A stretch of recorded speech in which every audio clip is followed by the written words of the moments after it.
श्री स्वामी समर्थ. नमस्कार मंडळी. स्वामी महाराजांच्या कृपेने तुमचा आजचा दिवस, उद्याचा दिवस आणि यापुढे येणारे सर्व दिवस अगदी सुखाचे, समाधानाचे आणि आनंदाचे जावोत ही स्वामींचरणी प्रार्थना करते आणि आजच्या व्हिडिओला सुरुवात करते.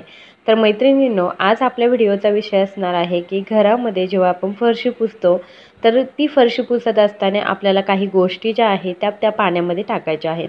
आता यापैकी कोणतीही एक गोष्ट जरी तुम्ही टाकत असाल तरीसुद्धा तुमच्या घरामधील नकारात्मक ऊर्जा जाऊन सकारात्मक ऊर्जा तुमच्या घरामध्ये निर्माण होईल. बऱ्याच वेळा आपल्याला असं अनुभवायला येतं की आपल्या घरामध्ये कुठेतरी निगेटिव्ह एनर्जी आहे, त्याच्यामुळे आपल्या मनामध्ये सारखे नकारात्मक विचार येत असतात.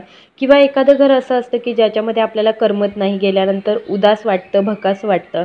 अशावेळी त्या ठिकाणावरती नकारात्मक ऊर्जा ही जास्त असते आणि आपल्याला आपल्या घरामध्ये नकारात्मक ऊर्जा नसेल जरी किंवा मग थोड्याफार प्रमाणात असेल तरीसुद्धा हे उपाय जर तुम्ही ट्राय केले तर नक्कीच आपल्या घरामधील सर्व नकारात्मक ऊर्जा दूर होण्यास मदत होईल आणि संपूर्ण वातावरण जे आहे ते पॉझिटिव्ह, सकारात्मक होण्यास मदत होईल. तर अशा कोणत्या वस्तू आहेत की ज्यापैकी एक वस्तू तरी आपण रोज नित्यनियमाने आपल्या घरामध्ये जेव्हा घरी फरशी पुसत असतो तेव्हा घालायची आहे, तर ती बघणार आहोत. तर चला व्हिडिओ अगदी शेवटपर्यंत बघा. आवडला तर लाईक करा, शेअर करा आणि चॅनलवर नवीन असाल तर सबस्क्राईब करायला विसरू नका.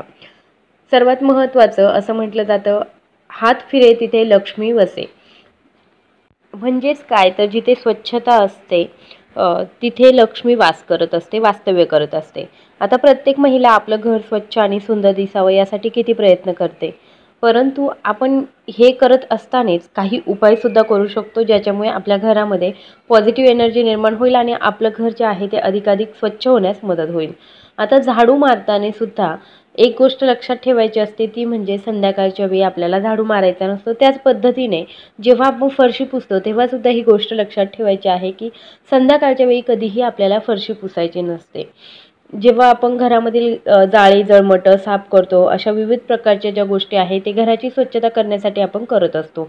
परंतु हे करत असताना काही गोष्टींकडे लक्ष दिलं पाहिजे, ते म्हणजे संध्याकाळच्या वेळी आपण कधीही ही कामं जी आहे ती करायला नकोत, कारण लक्ष्मी येण्याची वेळ असते आणि अशा वेळी आपण हातामध्ये झाडू घेणं किंवा मग फरशी पुसायला घेणं हे अगदीच बरं नाही. कारण जेव्हा लक्ष्मी येत असते तेव्हा तिला आपण घराच्या बाहेर काढत आहोत असा एक त्याचा आविर्भाव होत असतो आणि या कारणामुळे संध्याकाळच्या वेळी कधीही आपल्याला फरशी पुसायचीही नाही आहे आणि घर झाडायचं सुद्धा नसतं. आता फरशी पुसत असताना बघा, आपण रोजच जवळजवळ फरशी पुसतो, परंतु गुरुवारचा जो दिवस आहे या दिवशी असं म्हटलं जातं की गुरुवार हा गुरुग्रहाशी निगडित आहे आणि त्याच्यामुळे गुरुवारच्या दिवशी जर आपण फरशी पुसली तर आपला गुरुग्रह जो आहे तो कमजोर होत असतो. खरं तर घराची स्वच्छता राखणं तितकंच महत्त्वाचं असतं. अगदीच फार लहान मुलं असतील तर अशा वेळी तुम्हाला गुरुवारच्या दिवशी फरशी पुसण्याची वेळ येते, परंतु शक्यतो असं म्हटलं जातं की गुरुवारच्या दिवशी स्वच्छता आपल्या घरामध्ये असावी, परंतु ही जी कामे आहेत फरशी पुसणं किंवा मग जी एक्स्ट्राची कामं आहेत, एक्स्ट्राची साफसफाई आहे ती गुरुवारच्या दिवशी केली जात नाही.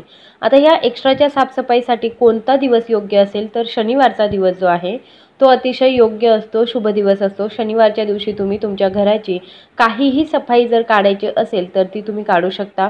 तुमच्या घरातील जाळी जळमटं काढायची असतील तर त्या गोष्टीसाठी अमावस्या आणि शनिवार हा दिवस अतिशय उत्तम मानला जातो. त्याच्यामुळे या दिवसांमध्ये तुम्ही आपल्या घरातील जाळी जळमटं म्हणा किंवा एक्स्ट्राची जी कामं आहेत साफसफाईची ती तुम्ही या दिवसामध्ये नक्की करू शकता. परंतु गुरुवारच्या दिवशी ज्या गोष्टी रोज केल्या जात नाहीत तर त्या अचानकपणे गुरुवारच्या दिवशी काढायच्या नाही. एक वेळ तुम्ही फरशी पुसू शकता, परंतु बाकीची जी कामं आहेत जसं की एखादी रूम साफ करायला घेतलं किंवा मग किचनची भांडी साफ करायला घेतली, सर्व अशा ज्या गोष्टी आहेत त्या गुरुवारच्या दिवशी कधीही काढायच्या नाही. एक दिवस थांबायचं, एक दिवस उशीर करायचा, परंतु त्या शुक्रवारी किंवा शनिवारी सुरुवात करायची. पण गुरुवारचा जो दिवस आहे अशा दिवशी जर तुम्ही या गोष्टी साफ केल्या तर आपला गुरुग्रह जो आहे तो कमजोर होत असतो असं म्हटलं जातं. त्याच्यामुळे आपण गुरुवारचा दिवस सोडून इतर कोणत्याही दिवशी घराची साफसफाई जी आहे ती करू शकतो. आता फरशी पुसताना सुद्धा बऱ्याचशा जणी गुरुवारच्या दिवशी पुसत नाही, कारण याच्यामुळे सुद्धा गुरुग्रह जो आहे तो आपल्या कुंडलीतील गुरुग्रह दूषित होत असतो त्याच्यामुळे. परंतु जर खूपच खराब झाली तर पर्याय नसतो आणि अशा वेळी आपल्याला फरशी पुसावी लागते. फरशी पुसत असताना काही गोष्टी आहेत की ज्या तुम्ही ॲड केल्या तर नक्कीच तुमच्या घरामध्ये सकारात्मक वातावरण राहील. बऱ्याच वेळा घरामध्ये खूप सारी भांडणं होतात, वादविवाद होतात आणि सकारात्मक ऊर्जा आपल्या घरामधील कुठेतरी निघून जाते असं वाटतं. तर अशा वेळी तुम्ही हा उपाय नक्की करू शकता. आपल्याला जेव्हा तुम्ही जेव्हा घर साफ करण्यासाठी पाणी घेता, तुम्ही भलेही ते कपड्याने पुसत असाल किंवा तुमच्याकडे मॉप असेल तर मॉपने पुसत असाल, तर या दोनही पाण्यांमध्ये तुम्हाला हळद जी आहे ती थोडीशी मिक्स करायची आहे.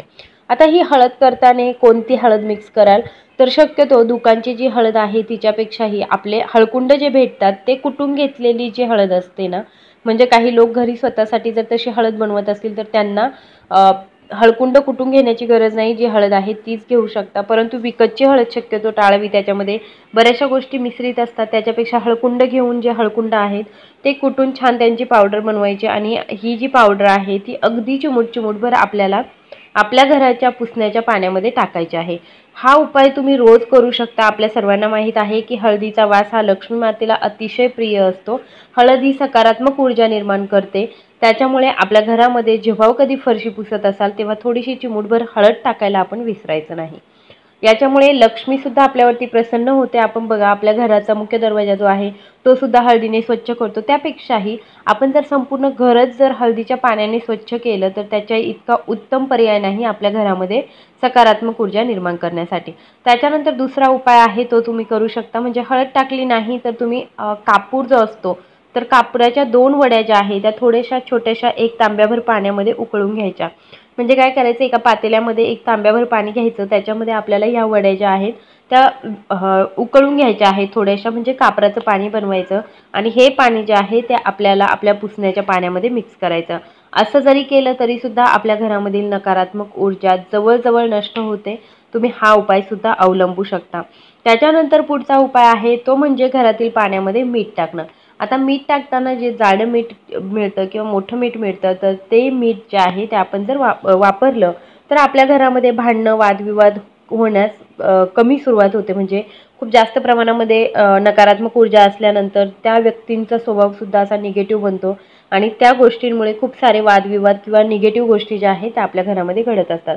परंतु तुम्हाला जर यापासून वाचायचं असेल, तुम्हाला असं वाटत असेल की आपल्या घराला कोणाची दृष्ट लागू नये किंवा आपल्या घरामध्ये कोणाची वाईट नजर पडू नये, वाईट दृष्टी लागू नये आणि त्याचबरोबर आपल्या घरामधील वातावरण एकदम हसतं-खेळतं राहावं, तर रोज आपण आपल्या फरशी पुसण्याच्या पाण्यामध्ये थोडंसं मीठ जे आहे ते घालत चला.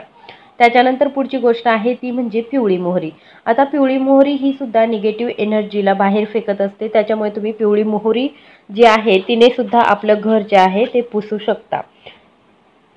त्याच्यानंतर सर्वात महत्त्वाची गोष्ट ती म्हणजे गोमूत्र, जे की आपण बऱ्याच वेळा याचा अवलंब करतो आपलं घर पुसण्यासाठी, घर स्वच्छ करण्यासाठी. तर गोमूत्र सुद्धा एक पॉझिटिव्ह एनर्जी निर्माण करतं आणि घरातील निगेटिव्हिटी एकदम पूर्णपणे नष्ट करतं. त्याच्यामुळे तुम्ही गोमूत्र घालून सुद्धा आपलं घर जे आहे ते पुसू शकता. आता बऱ्याच जणींना प्रश्न पडेल की मग आपण गोमूत्र घातलं किंवा मग हळद घातली तर मग आपण जे लिक्विड वापरतो तर ते वापरायचे नाही का? तर हो, ते सुद्धा तुम्ही वापरायचे आहे. थोडंसं लिक्विड घालायचं आणि थोडीशी हळद घालायची किंवा थोडंसं मीठ घालायचं किंवा थोडंसं कापराचं पाणी घालायचं आणि आपलं लिक्विडसुद्धा त्या पाण्यामध्ये राहून द्यायचं. कारण या सर्व गोष्टी जर तुम्ही मिक्स करत असाल तर नक्कीच तुम्हाला त्याचा खूप जास्त प्रमाणामध्ये फायदा होईल.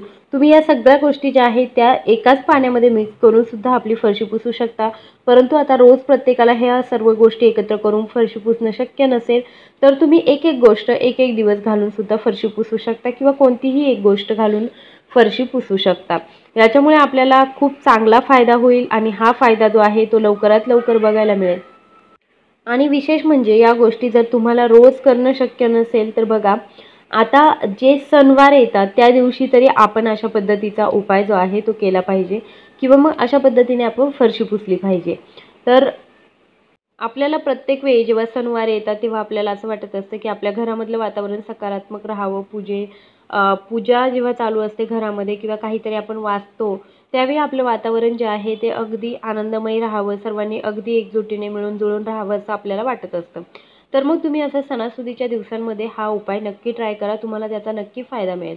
आय होप की हा व्हिडिओ तुम्हाला आवडला असेल तर नक्की व्हिडिओला लाईक, शेअर आणि सबस्क्राईब करायला विसरू नका. धन्यवाद.